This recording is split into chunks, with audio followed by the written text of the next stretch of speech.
স্বাস্থ্যই সকল সুখের মূল। এটা যেমন সত্য, তেমনি অসুস্থ না হলে বোঝা যায় না স্বাস্থ্যের গুরুত্ব কতটুকু। আর অসুস্থ হলেই ডাক পড়ে চিকিৎসকের, আর চিকিৎসকে খুঁজতেই অনলাইনে তথ্যের ভাণ্ডার নিয়ে হাজির আছেন রাজডক.কম নামে একটি প্রতিষ্ঠান। প্রায় 2020 সাল থেকে 2020 সাল থেকে রাজশাহীর পুরো হেলথ সেক্টর নিয়ে কাজ করছে রাজডক.কম। আর আজকে এ বিষয়ে কথা বলতে আমাদের সাথে উপস্থিত আছেন রাজডক.কমের সম্মানিত বিজনেস অফিসার মোহাম্মদ শামসুদ্দিন, যিনি আবু জাফর বা জাফর নামেও আমাদের সাথে পরিচিত। জাফর, আমাদের শোতে আপনাকে স্বাগতম। আপনাকেও স্বাগতম বা ধন্যবাদ। ওকে জাফর, আমরা প্রথমে জানতে চাইবো যে রাজডক.কমটা শুরু হলো কিভাবে, শুরুর গল্পটা একটু জানতে চাই। এটা শুরু হয় 2020 সালে। সেই সময় করোনা হচ্ছিল, শুরু হয়ে গেছে অলরেডি। তো মানুষজন সবাই ঘরে বন্দি। সেই সময়ে বিশেষ করে হেলথ সেক্টরের তথ্যটা পাওয়া অনলাইনে বা বাসায় বসে পাওয়াটা খুব টাফ। মানুষজন অনলাইনে ইউজ করছে, বাট এই সমস্ত তথ্যগুলো মানে রাজশাহী হেলথ সেক্টরের তথ্যগুলো তেমন ছিল পাওয়া না, খুবই দুরূহ বিষয় বা সমস্যা ছিল। তো এই আইডিয়াটা কাজে লাগিয়েই, মানে এই সমস্যাটা কাজে লাগিয়ে, যে এই সমস্যা হচ্ছে এটাকে কাজে লাগিয়ে তখন রাজডকের আর কি শুরু করা, যে এখানে বিভিন্ন ধরনের তথ্যগুলো এখানে শুরু করা, যেমন জরুরি বিশেষ করে অক্সিজেন, অ্যাম্বুলেন্স। রাইট, মানে ওই সময় তো অক্সিজেনের সাংঘাতিক চাহিদা ছিল। হ্যাঁ, এই জিনিসগুলো যাতে মানুষ সহজে পেতে পারে, সেই সমস্ত নাম্বারগুলা এইভাবে আর কি ধীরে ধীরে শুরুটা হয়। এখন তো অনেক ধরনের, আমি যতটুকু ব্রাউজ করে দেখছি যে মানে হেলথ সেক্টরের অলমোস্ট সকল ধরনের তথ্যই মোটামুটি এখানে আছে। হ্যাঁ, আমরা চেষ্টা করছি যেন হেলথ সেক্টরের সকল বিষয়গুলো আমরা আমাদের মাধ্যমে সাধারণ মানুষের যাতে উপকৃত হয়, সেই সব বিষয়গুলো আমরা এখানে তুলে ধরতে পারি। গুড। যেহেতু এটা ইস্টাবলিশ হয়েছিল করোনার মধ্যে, সো করোনার মধ্যে আমরা কম বেশি সবাই ঘরবন্দি ছিলাম। তো এই একটা অকওয়ার্ড পজিশনে বা এরকম একটা চ্যালেঞ্জিং মোমেন্টে এই একটা কাজ শুরু করা হলো। তো শুরুর ক্ষেত্রে চ্যালেঞ্জ কেমন ছিল বা বাধা কেমন ছিল বা প্রবলেম কি ছিল শুরুর দিকে? তো অনেক প্রবলেম ছিল, যেমন যারা আমাদের কর্মী ছিল, যারা মাঠে ফিল্ড ওয়ার্ক করবে, তারা বাইরে গিয়ে কাজ করা একটা লাইফ রিস্ক, এটা ফেস করতে হয়েছে আমাদেরকে। যে বাইরে গিয়ে তথ্যগুলো সংগ্রহ করে আনতে হবে, আমাদের ঘরের বাইরে যেতে হবে আমাদেরকে, একটা বড় চ্যালেঞ্জ। তারপরে হচ্ছে যে গিয়ে বিভিন্ন প্রতিষ্ঠান থেকে তথ্যটা নেওয়া। অনেকে অনেক কারণে এখান থেকে ভীত ছিল বা অনেকে অনেক প্রবলেমের কারণে এটা তথ্য দিতে রাজি হচ্ছিল না। তো তখন আমাদের কর্মীরা অনেক কষ্ট করে তাদের ফোন দিয়ে যে বিভিন্ন সাইনবোর্ডের ছবি বা সামনে যে ডাক্তারের লিস্ট থাকে সেটা তুলে আনছে, অথবা তাদের যে লিফলেট ছিল, প্রসপেক্টাস ছিল, সেখানে ছবিগুলো ওগুলা কালেকশন করে এনে এই ডাক্তারদের গুলা রুমে বসে ডাটা এন্ট্রি করে, এবং এইভাবে ধীরে ধীরে আর কি আমাদের অনেক সময় লাগছে এই তথ্যগুলো জোগাড় করে একসাথে করার জন্য। আচ্ছা, এখন রাজডক তো মোটামুটি মাশাআল্লাহ অনেক গ্রো করছে। তো এই রাজডকের মাধ্যমে আসলে কোন এলাকার বা কোন ধরনের রোগীরা বেশি উপকৃত হচ্ছে?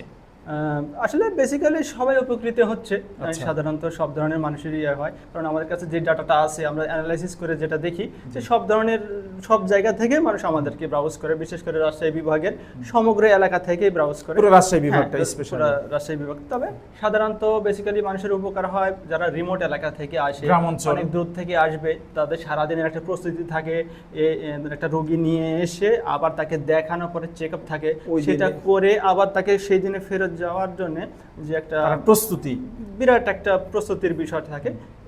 এটা তথ্যগুলো সঠিক না হলে বা কোন ডাক্তার কোথায় বসে এটা জানা না থাকলে এই দূরে থেকে এসে ট্রিটমেন্ট নেওয়াটা আসলে অনেক কঠিন হয়ে যায়। এখান থেকে এই তথ্যগুলো নিয়ে তারা সঠিকভাবে দেখায়, আবার যাতে ফেরত যেতে পারে দিনে দিনে। আচ্ছা, রাজডকে.কমে ওয়েবসাইটে অনেক ধরনের ফিচারই আছে। তো এইখানে বেশ জনপ্রিয় ফিচার কোনটা, যেটা রোগীরা বা যারা ভিজিটর আছে তারা একটু বেশি ব্যবহার করে? এখানে সাধারণত আমাদের অনেক ফিচার আছে, অনেক সুযোগ সুবিধা আছে। এর মধ্যে বিশেষজ্ঞ ডাক্তার এবং তাদের চেম্বারের সময়টা, এছাড়া তাদের একাধিক চেম্বার, যে একটা মিস করলো আরেকটাতে যাতে সে দেখাতে পারে। একজন বিশেষজ্ঞ ডাক্তার যখন একাধিক চেম্বারে বসে, সো তার টাইম অনুযায়ী এটা সম্ভব না হলে আরেকটাতে দেখানোর সুযোগ। যে সকাল শিডিউল না পারলে বিকালে যায়, কোনোভাবে তাকে দেখাবে। এই বিশেষজ্ঞ ডাক্তারের বিশেষ করে টাইম টেবিলটা বা তাদের সূচিটা তারা মানুষ বেশি দেখে, মানে সবথেকে বেশি দেখে। এবারে তো অনেকগুলো ফিচার আছে, যেমন হসপিটালের ঠিকানা, তারপরে হচ্ছে অ্যাম্বুলেন্সের ঠিকানা, বা কি বলে এটাকে ফিজিওথেরাপিস্ট, তারপরে নিউট্রিশনিস্ট, হেলথ রিলেটেড সোজা কথা, হেলথ রিলেটেড আসলে এছাড়া আমাদের এডুকেশনে আছে বিভিন্ন নার্সিং বা মিডওয়াইফারি প্রতিষ্ঠানের ঠিকানা আছে, আমাদেরকে বিভিন্ন মেডিকেল বিশ্ববিদ্যালয়, মেডিকেল কলেজ কোথায় আছে, তাদের অবস্থান, তাদের এখানে সুযোগ সুবিধাগুলো কি ইত্যাদি বিষয়গুলো আমরা এখানে তুলে ধরার চেষ্টা করছি। আচ্ছা, আপনাদের যে ওয়েবসাইটে আছে এখানে ডাক্তারদের যে ডেটাগুলো থাকে মানে চেম্বার বা তাদের তথ্য, এগুলো কতটুকু অথেন্টিক মানে জেনুইন, এবং এগুলো আপনারা সংগ্রহ করেন কিভাবে? এটা আসলে অথেন্টিক বলাটা খুব মানে কি বলবো একটু প্রবলেম, কারণ অনেক ডাটা আমাদের এখানে 750+ ডাক্তারের ইনফরমেশন আছে, যে আপনি বিশেষজ্ঞ ডাক্তারের ইনফরমেশন আছে। যে আপনি প্রথমে যেটা বললেন যে আমাদের ডাটা সংগ্রহ করা হয়েছে অনেক আগে থেকে, 2020 সালে যেমন আমরা এই যে অনেক কষ্ট করে তথ্যগুলো এনেছি, এখানকার আনার পরে এতগুলো ডাক্তারের কাছে আবার ভেরিফাই করে তথ্যগুলো নেওয়া সম্ভব হয় না, যার কারণে কিছু ক্ষেত্রে হয়তো কিছু ভুল থেকে যেতে পারে, আগেকার যে তথ্যটা আছে ওইটাই আছে, আপডেট করা হয়নি, বা ডাক্তাররা আমাদের কাছে ইনফরমেশন হয়তো দিতে পারেনি, আমরাও তাদের কাছে যেতে পারিনি, কারণ এটা বিশাল বিষয়, মানে অনেক বড় ডাক্তারদের সংখ্যা, যার কারণে একে একে সবগুলো আবার ঠিক করা হচ্ছে পর্যায়ক্রমে, হ্যাঁ, বা সবসময় আপডেটের মধ্যেই থাকা হয়, তাই তো? মানে প্রতিনিয়ত আপডেটের মধ্যে ডাক্তাররা তাদের ইমেল পাঠাচ্ছে আমাদের কাছে, আমরা তাদের সঙ্গে যোগাযোগ করতেছি, প্রতিষ্ঠানও আমাদেরকে তথ্য দিচ্ছে, এভাবে আমরা ধীরে ধীরে সবকিছু আপ টু ডেট রাখার জন্য চেষ্টা করা হচ্ছে, এবং 100% চেষ্টা করব যে আমাদের মানে 100% তথ্যই যাতে আপডেট থাকে, সঠিক থাকে, রাইট। আর এবারেও তো কিছু ঘটনা ঘটে, যেমন একজন ডাক্তার 6 মাস আগে তার একটা ডিগ্রি ছিল না, 6 মাসের মধ্যে একটা ডিগ্রি নিয়েছে, এখন 6 মাস আগে অমুক চেম্বারে বসতো, ওইটা বাদ দিয়ে আবার হচ্ছে 6 মাস পরে অন্য চেম্বারে চলে আসছে, এটা তো কন্টিনিউয়াস চলতেই থাকে। আমরা চেষ্টা করি এগুলো আপডেট করার, সবসময় আপডেট করার জন্য, কিন্তু জিনিসটা তো অনেক কঠিন, মানে এই 750 বিশেষজ্ঞ ডাক্তারের সাথে সার্বক্ষণিক যোগাযোগ রেখে এগুলো আপডেট রাখাও তো বেশ মানে কষ্টসাধ্য বিষয়। হ্যাঁ, এটা অবশ্যই কষ্টসাধ্য বিষয়, এবং এক্ষেত্রে আমি মনে করছি বর্তমান সময়ে বিভিন্ন ডাক্তাররা সচেতন হয়েছে, অথবা ডাক্তারদের যারা অ্যাটেন্ডেন্স আছে বা বিভিন্ন প্রতিষ্ঠানগুলো আছে, ওনারা আমাদের কাছে তথ্য দিয়ে হেল্প করতেছেন, এবং এটা সংখ্যা বাড়তেছে, দিনকে দিন সচেতনতা বাড়তেছে, ওনারা আমাদেরকে ব্যাপক হেল্প করতেছে। আচ্ছা, আমরা তো অলরেডি শুনছি সেটা হচ্ছে যে রাজশাহীতে বিশেষজ্ঞ ডাক্তারের সংখ্যা প্রায় 750 মতন প্লাস হচ্ছে, যে রাজডকে এই তথ্যটা আছে, এর বাইরেও তো আরো ডাক্তার আছে। হ্যাঁ, এর বাইরেও আছে, অনেকের তথ্য আমরা এখন সংগ্রহ করতে পারিনি, এবং নতুন যুক্ত হচ্ছে। হ্যাঁ, আমাদের যারা মাঠকর্মী আছে, যারা আমাদের ডাক্তারদের সঙ্গে আর কি কমিউনিকেশন করে, কমিউনিকেশন অফিসার যারা আছেন, তারা সরাসরি গিয়ে ডাক্তারদের থেকে তথ্য নেওয়ার চেষ্টা করে, যাতে মানে আমরা আগের যে অতীতের ভুল হয়েছে বা অতীতের যে ডাটাগুলো অসম্পূর্ণ ছিল, এখনকার ডাটা যেন 100% সম্পূর্ণ থাকে। আচ্ছা, এই ডাক্তারদের চেম্বারগুলো, বিশেষজ্ঞ ডাক্তারের চেম্বারগুলো রাজশাহীতে সাধারণত কোন জায়গাতে, মানে কিভাবে আছে? বেসিক্যালি রাজশাহীতে যে ডাক্তারদের চেম্বার, সেটা আসলে লক্ষ্মীপুর মোড় বা এই আশেপাশে, লক্ষ্মীপুরকে কেন্দ্র করে আশেপাশে, আর যেগুলো আছে কিছুটা শহরের মধ্যে এখানে বিক্ষিপ্তভাবে ছড়ানো আছে, পার্সোনাল চেম্বার আছে, আর অনেকে আবার দেখা যাচ্ছে যে তাদের গ্রামের বাসা বা হচ্ছে কোন জায়গাতে ছুটির দিনগুলোতে হচ্ছে যে চেম্বার, নিজের এরিয়া, সেই এরিয়াতে গুলাতে হয়তো মানে সপ্তাহে 1 দিন বা 2 দিন সেখানে তারা চেম্বারগুলো করে। আচ্ছা, রাজশাহীতে যদি এই চিকিৎসা খাতে সমস্যার কথা যদি বলি, তাহলে কি ধরনের সমস্যা হচ্ছে যে আপনার দৃষ্টিতে এই বিগত 4-5 বছরে আপনার কাজের অভিজ্ঞতা থেকে বলতে পারেন যে কোন সমস্যাটা দূর করলে বা কোন সমস্যাটার কারণে রোগীরা কিছুটা ক্ষতিগ্রস্ত হচ্ছে? এখানে যদি যেমন আমি একটু উদাহরণ দিই, যে সে এখানে হচ্ছে হতে পারে চিকিৎসকের ঘাটতি, হতে পারে চিকিৎসক আবার হচ্ছে যে রোগীর সামঞ্জস্য, নিজেদের মধ্যে সামঞ্জস্যের অভাব, অথবা হতে পারে যে একটা বিশেষায়িত বা যেটাকে বলে স্পেশালাইজ হসপিটাল, তাদের ঘাটতি, মানে কোন ধরনের জিনিস? হ্যাঁ, সবগুলোই আছে এখানে, আপনি যেগুলো বললেন এগুলো অনেক, এগুলো সবগুলোই আছে। যেমন ধরেন যে একটা রোগী দূর থেকে আসবে, শুধু আসলেই তো হলো না, তার একটা বাজেটেরও বিষয় আছে, সে চিকিৎসা করবে, এটা একটা বিষয় আছে, ডাক্তার কোথায় বসতেছে সেটা তার জানা আছে। আর বিশেষায়িত প্রতিষ্ঠান অবশ্যই এখানে রাজশাহীতে দরকার, যেহেতু রাজশাহীর চিকিৎসা ব্যবস্থা আগের চাইতে অনেক উন্নত হয়েছে, এবং রোগীরা এখন ভালো জায়গাতে চিকিৎসা নিতে আগ্রহী, এবং তারা পুরাতন বা আগের যে সমস্ত ফ্যাসিলিটিস যারা দিচ্ছেন, সেই সমস্ত জায়গা থেকে যারা মডার্ন ফ্যাসিলিটিস যেখানে পাওয়া যায়, মানুষ সাধারণত 2 টাকা বেশি হলেও সেখানে চিকিৎসা নিতে আগ্রহী।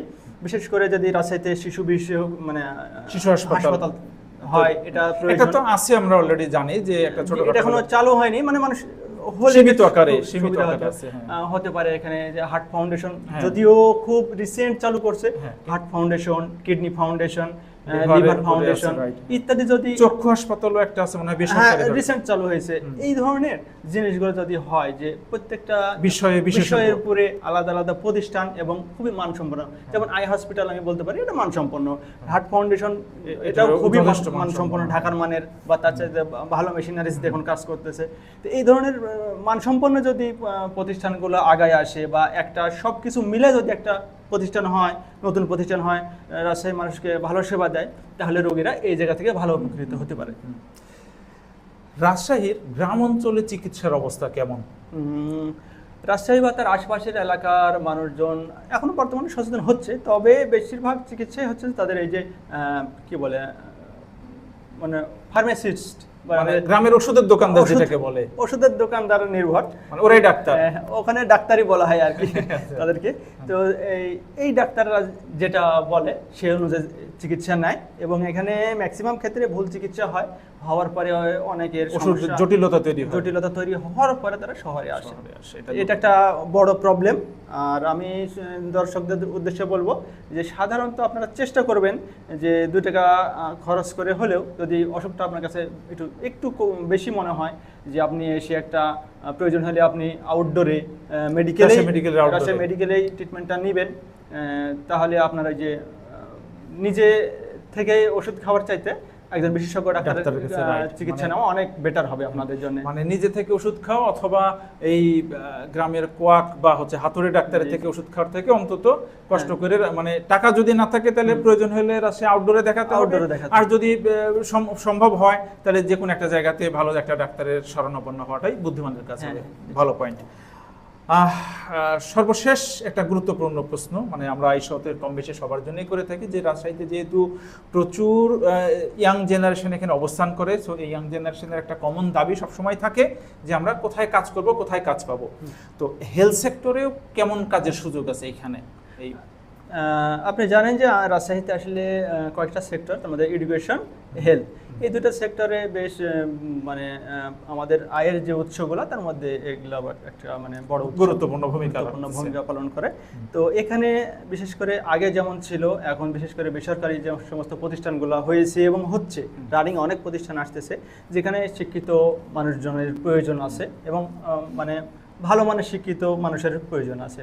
এখানে একদম রুট লেভেল, ছোট ঝাড়ুদার থেকে শুরু করে ম্যানেজার, ম্যানেজিং ডিরেক্টর, অ্যাকাউন্টেন্ট ইত্যাদি বিভিন্ন জায়গায় যে ইয়ার চাকরিরও তো মনে সুযোগ আছে, ডাক্তারদের অ্যাটেন্ডেন্স, তো মানে সব জায়গাতেই সাধারণ পার্ট টাইম, ফুল টাইম সব ধরনের কাজের জবের সুযোগ আছে, যেখানে বিশেষ করে আসলে মূলত শিক্ষিত মানুষের এখানে এই জায়গাটাতে এখন বেশি প্রয়োজন আছে, এখানে আসা প্রয়োজন। কারণ আমাদেরকে যদি এই পার্শ্ববর্তী যে দেশের সঙ্গে আমাদেরকে চ্যালেঞ্জটা মোকাবেলা করতে হয়, যে তাদের মতো আমরা যদি স্বাস্থ্যসেবায় উন্নত করতে চাই, যে আমরা এখানে ভালো মানের সেবা দিব, তাহলে এখানে এই সেক্টরটাতে অনেক শিক্ষিত মানুষের প্রয়োজন আছে, যে তারা ভালো ভালো জায়গাতে যদি বসে এখানে ডিসিশন মেকিং করতে পারে, তাহলে আমি আশা করি যে রাজশাহীর মানুষজনের পার্শ্ববর্তী দেশে যায় ট্রিটমেন্ট নেওয়াটা হার অনেক কমে আসবে।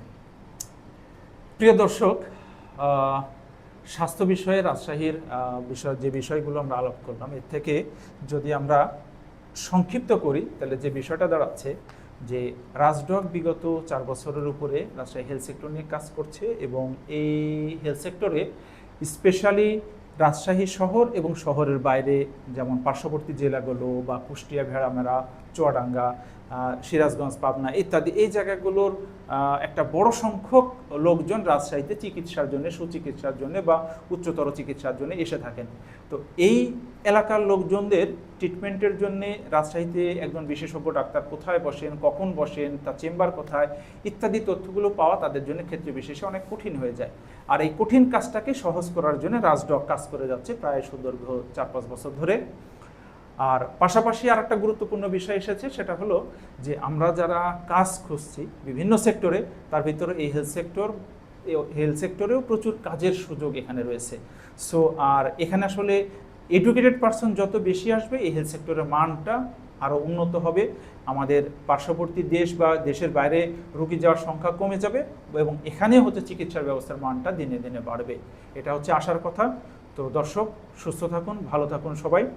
ভিডিওটি ভালো লেগে থাকলে লাইক এবং কমেন্ট করবেন, আর যদি অন্য কোনো বন্ধুর কাজে লাগে বলে আপনি মনে করেন তাহলে ভিডিওটি শেয়ার করে দিবেন। সবাইকে ধন্যবাদ। জাফর, আপনাকে ধন্যবাদ শোতে আসার জন্য। ধন্যবাদ সবাইকে। আসসালামু আলাইকুম।